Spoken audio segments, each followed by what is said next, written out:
Okay, so to do it to the right, okay, with the cable needle, you can put your first stitch on your cable needle, hold it to the back. If you're going to twist it to the right, it's always going to the back.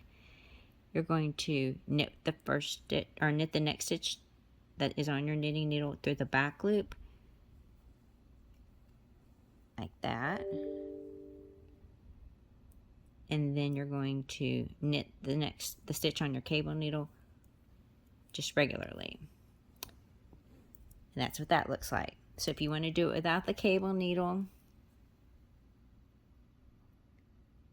you're going to knit the second stitch on your needle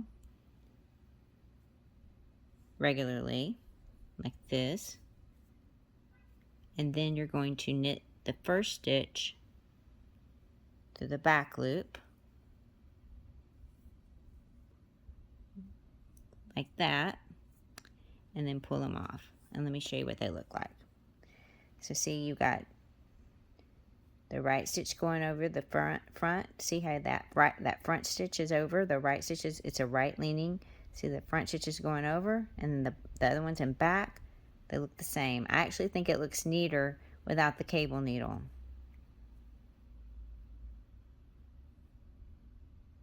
So that's two ways you can do the cabled stitch. One with the cable needle, well, actually that was a DPN, and one without.